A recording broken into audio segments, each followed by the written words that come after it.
baby azali mosikoli na ngai na likambo na ngai. Bonjour, bonsoir, ça dépend de l'ère à laquelle vous allez nous regarder, chers tous. Vous avez bêlé à travers le monde, vous nous suivez en ce net moment. En tout cas, je suis très ravie de savoir que vous êtes là très nombreuses en train de nous suivre.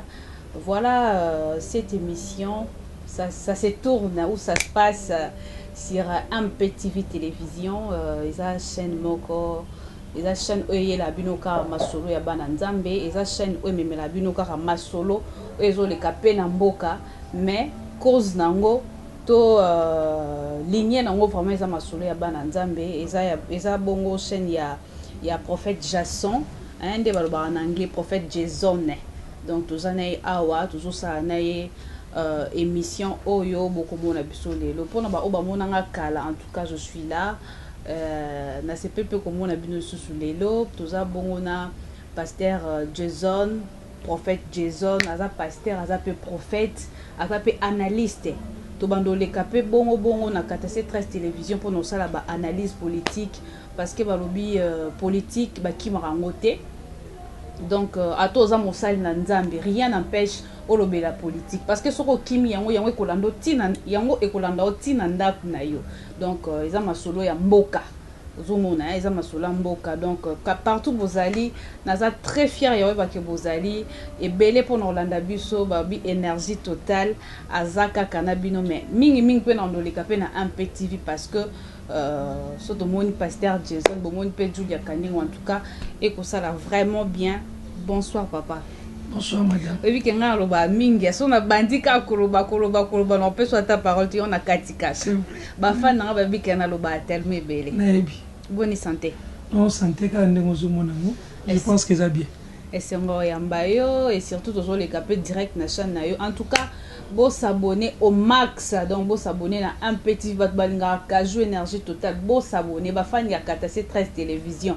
Oh Bob Sakadi garandeko moi en Norvège, j'ai s'abonner na un petit parce que ah masula bizali. Voilà papa toko tamba moko na masolo na biso na sepel ko yamba yo parce que lelo tobeta na olinga to za bilingue tobeta masolo ya mboka to lobela pe o etali bon masolo spirituel. Toujours mona lelo bino ba pasteur limbisa aponga vraiment na un peu direct.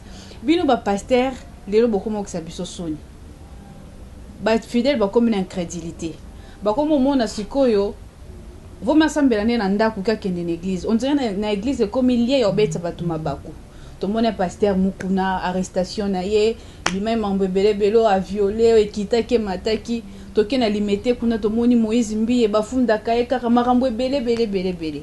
Pour non citer ba comme ba pasteur te mais quand on koyebisa biso eza nini tozo comprendre te église et comme nini on dirait comme na bino sa ba théâtre na télévision to boto ça la vraiment nzambe ndenge penza et sengeli. Merci beaucoup madame Julia na zane sengo ya na ebite so kingande mutu na yambio te ne mutu yambi ngai po eza chaîne na ngai zane sengo te viendo yambi ngai. Ah merci beaucoup zane sengo poto kutani na MPTV. C'est les soucis de tous les jours que nous to sala oyo to sali lelo oyo boye. Vraiment makambo eza ko se passer en église lelo pour nangai ezali surprenante eza ko kamusa biso te parce que ce sont des choses que oyo nkolo yemo ko lobaki ke koya. Osomona. Alors le diable aujourd'hui azali bandate diable azana kati na église. OK. Soki tozongi ne bandeli na jardin d'Eden bisika oyo batu bazalaki nzambe yemo ko salaki babotamaki na nzela mwasi te nzambe yemo ko salaki bango bazaki na kati na jardin bazaki bango moko bazobika malamu na nzambe chaque soir Dieu descendait pour na kokutana bango so na bango. Mais est arrivé qui moment moko Satan aye na kati ya batu wana. Le diable a pris le courage de kokota na kati na jardin a vivre na batu na kati na jardin a pengwisi bango batu oyo nzambe yemo ko salaki bapengwaki bonga bato bazobota bana basi. D'ailleurs David azolobete ma mère m'a conçu dans les péchés et elle m'a enfanté dans les péchés. Donc nos mères nous ont conçus dans le péché et nous ont enfantés dans le péché. C'est que nous portons aussi la marque du péché. Donc ce qui ozali na bokebite Satan o azali représenter l'isumu okwe isokaka. C'est ça qui se passe aujourd'hui dans l'église. bato bazali kokwea ba pasteur ba koti na kati ya ba actualité nous sommes ba pasteur bazara ba nzeto et c'est tellement vous ba fidèle ba koya bino ba pasteur te. Non madame. Yoka. Yesu asali jeune il y a 40 jours 40 nuits. Era silisaki Satan aki ko tenter. Ozok Satan a tenté Yesu. Jean-Baptiste azalaki na esprit ya Élie na kati na ye. Or esprit ya Élie na kati ya Jean-Baptiste ezalaki na problème na Jézabel. Comme Élie a komaki esprit, Jézabel c'est un esprit. Esprit ya Jézabel est côté na kati ya Hérodias. Le kola Jézabel la kakete il faut akata mutu ya Élie po akati ba prophète nene so mitu. Et tant maintenant esprit ya Élie est côté na Jean-Baptiste. L'esprit de Jézabel, le kola zaki na musala ko luka, Élie kata ye mutu. Boyebe loko komaki. Et côté na kati Hérodias, moi na Hérodias abini, Hérode alobete senga nga nyonso ko senga na kopesa yo. Atanda mobokonzi na ngai. Moi na ke senga conseiller pas maman na ye. Maman na yebise ke senga mutu ya Jean-Baptiste. Ce n'était pas Hérodias mutalobaki, c'était l'esprit de Jézabel na kati Hérodias ne réclamaki mutu ya nani ya Élie parce que Jean-Baptiste na kati na il avait l'esprit d'Élie. Okay. Alors, jusqu'à nos jours ici, nous avons l'esprit de Jézabel, nous avons aussi l'esprit d'Élie. Nous, serviteurs de Dieu, pasteurs, en nous, nous avons l'esprit d'Élie. Alors, il y a aussi l'esprit de Jézabel qui cherche à nous ôter seulement la tête. Ba pasteur ozomona o nyonso bezo sala wana ba si bakati bango mitu et soki bakati mutu raisonnement etengami. C'est pourquoi mabe okomona ngo eza malamu ozomona ngo eza mabe. C'est pourquoi kuti bango bakoti na kati ya biloko wana pasteur moko na violé Moïse mbiye bwana bwana biloko nyonso wana et c'est parce que Élie azaki na kati na bango et Jézabel aye akati bango mitu. Ko Jézabel on peut anika azokata bango mitu bon bazan discernement te bazobanga Jézabel te po babi fouiller l'impudicité il faut kokima bakima rango. Oui bazoko kokima on te comment. Mais c'est ça. Bazoko qui m'a impudicité, pourquoi? Parce que ils ont voulu tenter. Parce que la Bible dit fouiller. Mais zoko qui mité. Esprit wane sanini et quoi câbler et quoi kangayo. Parce qu'il faut kima. Mais le colossal mouvement ko kimate, on se retrouve toujours au pays. L'impudicité batanta kayangote. Il n'y a personne qui est sur la terre ici qui est plus fort devant l'impudicité. Azate. OK. Tout le monde est faible devant l'impudicité. C'est pourquoi Paul Zolobete fouiller l'impudicité. Donc résister au diable, il fuira l'un de vous. Mais à ce qui concerne l'impudicité, il faut fuir. Ok, donc toujours continuer toujours na pasteur Jason et en même temps toujours sur la préparation parce que thème yangwana oh y a un petit vite au la préparation. Pasteur Jason toi la préparation ça la préparation yanine. La préparation il y a retour à Christ. La préparation il y a ndenge ya ko tchara ko bongsa ko tchama bonza po boko ma déclarer mingi oh ma bonza e tchama mukie. La préparation sur quoi fait toi Merci beaucoup madame. Préparation toza nango tango na bandi matière sur la préparation na luka kina sala bato analyse moko na ndezali général. Okay. Pour dire que non préparation ezali na kati ba domaine nyos. Même pour présenter cette émission et senga kito se préparer. Au moins que non madame azali ko apparaître venant kitoko tche moi brillant. Donc c'est une préparation. Merci beaucoup. Ah donc okay. Domaine nyos c'est la préparation. Même les politiciens pour pas qu'ils négocient la politique ils doivent se préparer. Alors comme moi je suis de l'église, je suis fondé beaucoup plus sur la préparation de l'église.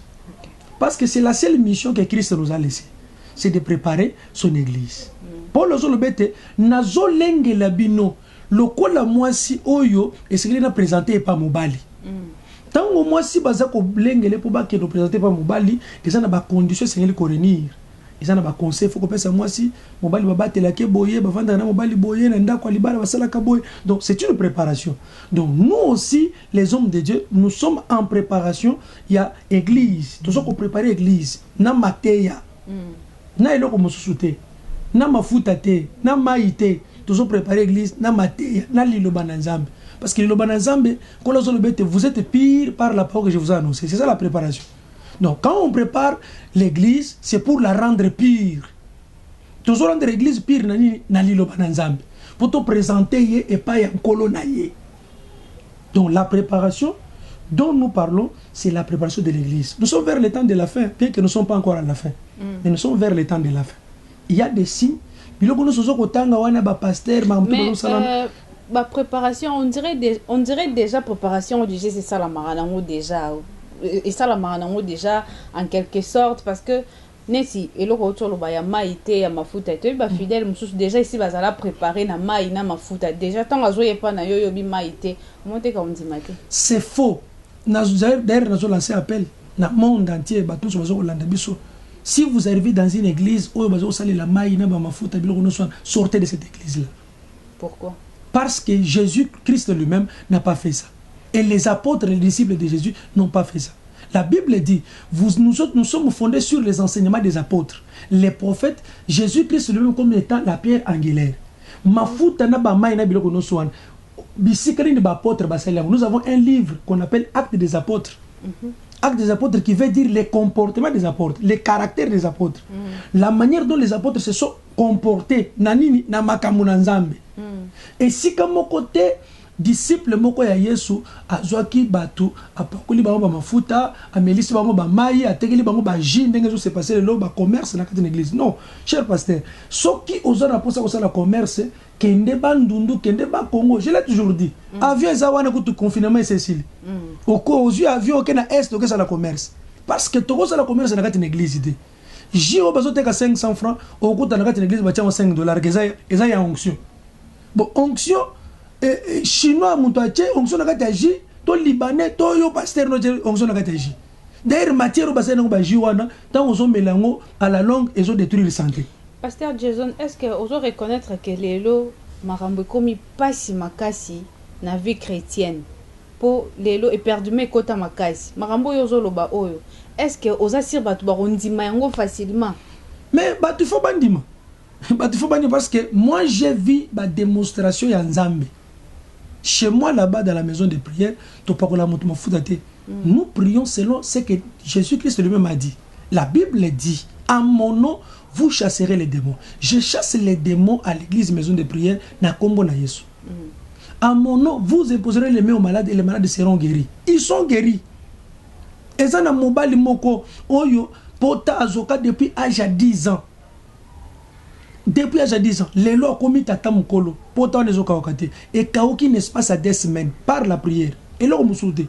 Oui, d'onction, huile d'olive, D'ailleurs, huile d'onction, il y a la raté. Maï, morbo et songolote. Kana prière. Prière, kaka. J'ai prié seulement. N'espace à 2 semaines, ce monsieur-là, il est guéri. D'ailleurs, c'est lui qui présente les communiqués à l'église. C'est lui qui donne les communiqués à l'église. Okay. Aujourd'hui, il sert dans l'église, il donne les communiqués à l'église. Frère Kamale, Abiki, Atamboli, Bisika na Bisika, j'ai encore une femme dont je ne peux pas citer le nom, mais il y a sonité à copier ce témoignage. Azaka na libala wana ekufi mobali akota na kati na molili mobali akotisa ye biloko mabe na kati na libumu na nzoto ne ya bomwasi bo eskizenga terme nzoto na bomwasi biloko mo bima ba sécrétion mo bimaka et tango ezo bima ye mwasi azotala bozo miyoka soni ye moko azo mibanga azo miyoka salité pendant 7 ans atamboli amati bangomba tamboli bapese ba biloko no sotaka ba onction wana atel kobikate akena médecine moderne traditionnelle atel kobikate. Mais nous avons prié. C'est quelqu'un qui me connaît. Aïe, comme moi, je ne sais pas. To sambeli abiki. Prière, kaka. To sale le côté. Chaque matin, elle vient chez moi. A misimi na libumu boy. Na zuma boko na ngana bakisi likola maboko na sambeli. Elle est guérie. Toi, bah déjà, l'église est située. L'église est Air Force. Air Force, c'est juste en face à l'aéroport Nabiso international Andili. Depuis que l'église est allée sur l'avenue Lusadisu, numéro 35. Référence ezali première barrière il y a Kanset donc zone ngoko ta Kanset ta première barrière so telemika wana ozomona église na biso ezali wana. OK, donc pasteur a pesi numéro a pesi adresse ya église et puis pour le détail mususu numéro na eza na ba écran eska bozo biso. Alors pasteur Jason tozoko ba déjà nangina tuna question mo weyelinga kaka na mutu par rapport ya lelo tomoni le quoi toujours le marambo ya bonzambe tout le monde peut na politique basala nzambe pe bakoti pe ebele kala on dirait basala nzambe bazaki na net na kana bango ba politicien pe bazaki na kana bango mais le long on dirait politique comme otambola na bon tolo barara na ba pasteur au moni que politicien mo zo le kana télévision lobby par exemple que non pasteur kinganda lobby photo sala boye pona boye soto sali boye te tozo mona que collaboration na bino et comme ko simba mais collaboration pe na ba biebele zo mo ba tumsusu au mona tokenda etam susu réunion et pas chef de l'état apesi biso mbongo te baleki na télévision ba comme ko finga chef de l'état sama boko makasi ba biloko wana nyoso tuana nozo lingana yeba eza base na ngweza nini babiloko wana nyoso tu ya mike wana pour ne pas kokota vraiment na kati madame biloko nyonso wana ce sont là les antivaleurs oyo tozo benga na kati na église. Un homme de Dieu ne fait pas la politique, mais les politiciens ont besoin des hommes de Dieu. David la Bible pas ça politique était. Mais je vais t'expliquer. David c'était un grand prophète de la Bible. OK. David azaki prophète mona na Bible. David otala tango David azali kosala musala ya royauté. Na kati na mboka abanda ko toucher sacerdoce. David abandaki koyoka pe lobela nzambe na nzela prophète. Il avait besoin d'un prophète. Et prophète azaki Nathan. Et ce qui Nathan memeli David message, ozo mona David azali ko trembler liboso ya message na nzambe tango prophète azali ko loba. C'est ce que nous voulons que nakati na mboka na biso ba politicien ba roi ndenge to benga nakati na Bible ba roi ba respecter ba prophète. Ozo mona David tant to de lenge ya David, exemple à David. Non, to mélanger makambouté. David c'est quelqu'un que Dieu avait choisi pour que apetre ba troupeau, abattre la Israël. Il était un berger. Nengele tuzana président de la République. Il est un berger pour le pays. Mais il a besoin des hommes de Dieu, des prophètes. David, à chaque fois, quand même il était choisi pour que abatte Israël, mais ce qui a zolinga a kende bitumba, il faut tout à travers les prophètes. Vous voyez, nous voulons que ba roi, ou ba politicien, ba président de la République, ba ya vers biso, que biso to kende vers bango, tout ce qu'on commande. Vous savez, tango, un pasteur a collé dans la télévision, le bête, chef de l'État, Zamaboko Makashi. Mais c'est vraiment, c'est regrettable. C'est regrettable. Et tant que autres la bateau babilo kowana, ce sont des gens oyo balé bambongo mingi na kati na mboka oyo ya ba politiciens wana, mais en fait de compte batikali ko apporter le comme côté na ba vie ba politicien. Aujourd'hui, c'est difficile. OK, donc c'est un politicien qui y a dans l'église au Sambe. Ayo logani. Parce que dans des réunions noires, bazokutana ba pasteur na kati. L'autre fois c'était celui de Yolo ici, nous Yolo Nord. Tango Vital Kamere azako diriger assemblée. Atunaki mutuna que non, surtout ko mat salaire yaba policiers qui sont pour qui sont contre. C'est un pasteur. Mais bino pe ba pasteur botimbeli que spono lia bien faut que na politique. Faut osa pire mo ya mutu songolo pakala osa pire ya ministre moroboye osa pire ya mutu moroboye pour bolia bien. Madame, ce n'est pas ça. Ce n'est pas que poto lia bien parce que tolia déjà bien. Ah si na uti ko lia derrière ko tavara salibso na uti lia fufuna pondu na mbinzo. Na le bien. Ko lia bien mususu ya ndenge nini. Dam su kotonga osa posa ostonga ba voyage via luxe marambo belé beni ina zawa bilelo. Couple langi bazawa. Okotonga okena ngwapi. Est-ce que okoko hypothéquer vie éternelle na yo pona kotonga? Ozo tonga loko lelo peut-être mbule koko beta makasi mpepeye makasi bo ekwei. Ndozo ko hypothéquer vie éternelle. O hypothéquer ministère na yo carrière na yo ya bonzambe o hypothéquer ngo à cause de bien matériel. Non, la Bible dit cherchez premièrement le royaume des cieux et sa justice. Le quoi to lobela mamba préparation pasteur Jason. C'est que bateau nyo surtout ba osa makambo c'est que baza dans préparer té. Bible zoloba été na ba pasteur amine no to yebi. La Bible dit madame que beaucoup e banzete na mbuma. Un pasteur ne peut pas faire la politique. Nous devons nous référer dans la Bible. Okay. Le pasteur a toujours quelque chose à apporter dans la politique, mais il ne peut pas faire la politique. Parce que les politiciens, ils auront besoin de nous pour tout s'embêter là-bas. Oui, puis madame, j'ai regretté les jours où on a mon stade de martyr, président Nabiso Mboka Félix. aza kosala prière zo dédié mboka epa na nzambe. Le pasteur était là. Baza wana na leli. Pourquoi? Mais et puis bazala ka banda kolela ba pasteur ba olela. Bato so ba te ba olela nini? Ngena ne ba ki pourquoi ba banda olela? Baza olela ni to yeba feka. Ba banda ki kolela parce que Musala Félix a osala bango ne fallait basala yango. Mais bango siko moyeba sala mo zate pourquoi parce que basi bateka nzambe. Oh. Baza na kati na molili. Ya solo wana. Mais yo mto na molili ko zomboko pe c'est pas nzambe ndeni. C'est fini, tu as failli dans ta mission. Mission na bango c'est baby. C'est pourquoi babanda ki kolela bazo regretter. Mais falo mona eza na frère mo na kati na moyembi José Nzita. Comment est-ce que banda ko sepela tango présence au sala likambwana. Mais ba passer be mena babandole na nini. Bazolela déception na bango vis-à-vis na nzambe. Et loko oyo bango ba oyo il fallait basala ba osala ngote c'est mundimi na bango nda osala parce que Félix a mundimi na biso. OK. Mundimi na biso ndaza ko zo mboka munene boye. Mboko etondi na ba église na ba pasteur.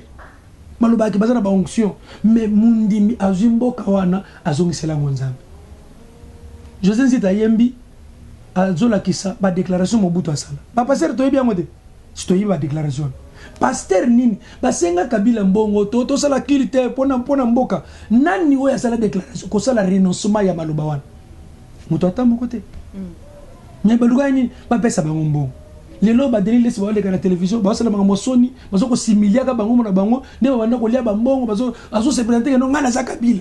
Un pasteur qui se présente qu'il est Kabila. Que bon vous a contre. Oh, mais je suis contre lui. Maman, naza contre ye. Parce que bazo pesa soni église. Ah ça est le droit de réponse. Oh mais je suis là. Kutunga na zulu kama mbongo ba débat ba no sala makala. Na mboka na biso ya ba pasteur ba sangisi ba sala débat. Na zulu kama biloko bongo na batuana qui se disent que non ba ngonde baza ba responsable de l'église. Pendant qu'ils ne le sont pas. Parce que baza ba modalité. Biso fala ke to landa bango. Ya bisangana na kati na mboka na biso. Mutu na ko langai na ko copier na. Ata marote. Naza na mutu te. Oh. Mais je vous dis vrai. Naza na mutute ezala na poto ezala na mérite ezala na mutute oyo na koki ko copier kaza modèle na ngai azate. Oh pasteur Jesus. Mais est-ce que na chema ina munoko? Eh. Boyoki. Pasteur Jesus na bia zata na mto copier c'est donc soni maka engo parce que bino bo sa mambo mabe. C'est que pasteur prophète Jesus to lo bano. C'est que na Congo awa to na Kinshasa awa ba pasteur bazate ya bien. Naza koyebisa yo mama. Oyebi ke ba ndimo te. Oyebi na ba fidèle musu ba otalo ba lukuta ozokosa. Nazo yebisa yo. Naza na ba preuve. Nzambe mokolo yeso koya. Autuna bango akoseka bango makila ya Joseph Kabila. Oh. Parce que bazalaka pembeni na ye basunga ite. Makila on score c'est compone. Si Joseph Kabila sera condamné aujourd'hui et pas une Nzambe, makila na ye, eza na muto ba passer nozo. Ya solo. Parce que bazalaka pembeni na ye, bazobeka bango ke bazali ba conseiller ya ba famille présidentielle, mais ba conseiller yete.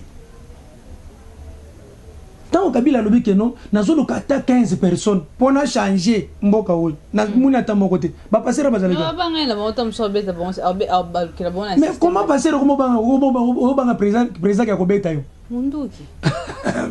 C'est là où maintenant nous devons comprendre que Batouana. Babi abeta pe ba pasteur ebele. Mais bazo mérita beta bango.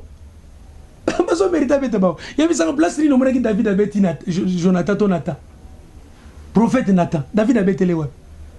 Place ni nomona ki roi même tango na tango ya Élysée. Roi silika ki parce que nzale koti na kati na mboka basi bayokani baliebana na bango. Roi siliki. Tango basi na bazole la liboso roi. Roi pasola ki bilamba na ye. Mais roi ke na obete Élysée te. Roi lobi ke no est-ce que Élysée ça na mboko te. Est-ce que président na kati na mboka na biso akoko tuna mutuna lobete est-ce que na mboko le prophète azate. Fondi ma quand même ata D3. Ya malamba rozanga te. Maman, naza ko biso ke je prêche à l'église mikolo nyonso oyo. Nazo lobake ba chrétien. J'ai peur que jour nkolo koya tout le monde est chrétien mon côté à côté de la royaume des cieux. Je vous dis vrai, je vis avec des musulmans. Musulmans. Je vous dis que protestants. Maman, musulmans la chrétien. On a réveil en tout cas il faut qu'on se le dise toi que na réveil ba pasteur bo baby sa crédibilité na bino bo baby sa makambo belé hein bo baby ça mais na ba nini ba religion na msusu total. Mais c'est ça ce que je disais que j'ai contacté des musulmans. J'ai envié foi à des musulmans. Moi, j'ai envié fois ba musulman nazala musulman moko azali voisin na ngai aka na c'est médecin azobetelanga lisolo ya ndenga kenda kotanga na Maroc comment est-ce qu'azalaka assister na bandeko na ye ba musulman OK na motema basalisie na mbongo 20 000 euros pour na opération na ye et puis pour na ba séjour na ye na Maroc OK ba musulman ayebi singa azomona ndenge ba milliardaire bazovanda na ba pauvre bazokabela bango bazobika na bango okoti milliardaire avandi na se un musulman abeti lisolo ya roi ya Arabie Saoudite grand frère ya oyo aza sikoyo avant akufa ndenge makambo ekomelaka ya sangisaka ba prédicateur nyonso dans le monde na africain moko ya Égypte c'est un bon prédicateur ya musulman mais aza siko aveugle asangisaka bango que akabela bango biloko po azana posa nzamba yokele mawo mokolo suka akotara bokonzi na nzambe et tango basanganaki aveugle wana ye roi atelemi bazopesa batumbote et tango basimbisi loboko ne pas aveugle lobete o loboko ni nesimi ngai noki loboko zana babilembo ya enfer pesa na makila roi akamu balongoli aveugle bavandisi roi zongi alobete makila moko naza nango eza ndeko na ngai na bomaka ndeko na nga pour que na succéder parce que na monaki azokola mazokufa te parce que kuna po succéder ndeko ne fa kufa alobi na moni ndeko na nga zoumela na bokonzi mazokufa te on a bomaki pour que na succéder roi a regretté tina ndenga kufaki alonga na palais na ye atandi kamwa tapi na kati na temple na mosquée alala kakuna azolela kenzamba yokele mawa po kota na bokonzi na nzambe c'est ce jour-là que j'ai appris que les musulmans baluka rapé bokonzi na nzambe mais tala ba musulman tala comment est-ce que vit na bango ezalaka tala ndi ba partageaka mais chrétien kokuta ye un pasteur chrétien azoke le kosomba ba ji na dépôt aye nango po atekela bana na nzambe ba pauvre oyo baza na misala te parce que mboka na biso na misala te atekela bango bonte na ba kashine est-ce que vous imaginez un peu kashine spirituel na moni na confinement ba passer bazo lobete bo pesa yebo tinda 1/10 na mpesa muto kotina 1/10 oh maman pourquoi je dois faire ça pourquoi je dois être escroc jusqu'à un niveau là bato oyo bazo kena misala te pendant 5 mois ya mboka oyo ezaka na misala te ce que yeko kanga susu bato oyo bazaka ba chômeur ekangi bango na chômage ya 5 mois bazo bunda te bazo bimate pour que ba milukela te ba misala ko milukela et yo pasteur oyo koketa ko lobate ke no na sangisa bandimi na ngai na pesa bango ta sa combien loso ozo yebisa bango ba beso 1/10 na yeme pesa so oyeba neni ke mutu tenda tini mo na pesa po sambelela so posa bango ebele mais eso sala pasi c'est regrettable biloko bongo chez les musulmans ko kutango te musulman ko se comporter bongo te bazana compassion biso dona ba compassion te pa passer bazo sacrifier bandimi combien de bandimi bazo kokufa na kati ya l'église pasteur a sacrifié bazo benga bandimi ke bazaba mabata banta babangombe na bango donc chers tous badnyo surtout bolanda biso na pasteur Jason de tolobi que tous en kati à la préparation j'espère que vous aurez beaucoup de choses beaucoup de surprises ba maté ya ebele borozwa yango donc à travers pasteur Jason ou à un numéro de contact na ye et d'ailleurs ils ont na bas écran ou contacter bobengiye pour na ba suggestion parce que en tout cas ma solo oh eza moulai mais to bokenango ndambu pour les autres comme nous vraiment na suka mais pasteur Jason Alingi o mekoyeb sangai futur ya RDC onde ni to sangisa na ba politiciens ba congolais en général to sangisa ba tunyo so to na binope église corps de Christ ozo mona onde ni dans une année. Oui madame, je crois en Dieu. Je crois à la parole de Dieu. Je crois aux promesses de Dieu. Futur ya RDC et aux la meilleure parce que nous sommes sur la voie du développement. Futur ya mboka. Je n'ai pas vraiment le problème avec les politiciens. J'ai des problèmes avec l'église. Oyo basungi mboka te. Mais maintenant comme nzamba telemisi biso avec le message ya préparation. Nazo biso que mboka oyo ezobonga. Po boloba ngo mingi Mama baloba bilelo biso to loba. OK. Osoyoka. Batwana baloba mais baloba ka bien te. parce que bazoloba na moi mais na butu bakesangana na babomi na babebisi mais biso tokosangana kana babebisi te. Nous resterons webi na ebisi na ndako epa na ngai mais je nazopesa bango conseil na kati ya ndako na esi te soki komi boma ezalaki permis ngana ngana mi boma. OK. Pour bomo ina ngai ebeba te. C'est profond. Pour que nazala sauver. Maman nazo que nazana besoin ya sali na ndenge moko ndima te. Amen. Et je ne dirai pas quelque chose pour que l'obéna se compromettre te. Nazaka na regret moko. Eza ya évêque moko. Nazaka na regret naï. Parce que c'est quelqu'un qu'on a appelé dans ces pays préfet de discipline. Mais après un temps à Tengami. C'est la personne à qui je comptais beaucoup pour le développement en Bokaoui. Parce que Azali Koregorje Batebele et il avait un mot à dire. Ce qui a lobby, tout le monde a mais il était piégé par lui-même et il est égaré. Voilà, donc, comme nous sommes sous mot de la fin. Nzambe apambola RDC, Nzambe apambola Église, corps de Christ, que Dieu restaure la valeur, la vraie valeur. Il y a un homme congolais. Nzamba restauré. Je crois qu'un jour, ekosalema. Et Nzambe apambola, ba konzinyo so ya mboka oyo bazali na likanisi ya kosunga petit peuple. Et que Dieu condamne tout celui qui se fait ennemi ya congolais. Même azan étranger, même azan na kati na mboko Nzamba condamné. Nzamba pambola bino, Nzamba pambola madame Julia, Nzamba pambola ingénieur Bob, na lingi bino mingi. Nzamba pambola balandi na biso nyonso ya un petit vie. Voilà. Que Dieu vous bénisse. Merci beaucoup. Que Dieu vous bénisse. On reçoit la bénédiction. Et Minga Robeza était pour les lots qui awa. Mais vous besoin biso à tout moment. Pour besoin biso, en tout cas, prophète Jésus n'a bibo s'abonner massivement à Zana Maramobele à Roloba. Surtout pour être limbo cannabis, donc à Zana Maramobele. Alors, tout saisir opportunité. Au bâtonnier, surtout Bazan Dengemoroti. Minga Robeza était beau s'abonner massivement. Donc, beau s'abonner et belé. Merci beaucoup, merci. Derrière la caméra, c'est Bob Sakadika. Merci à toi, merci Nabatnu, surtout Bazui, Libaku Yolanda Bisso. Au revoir.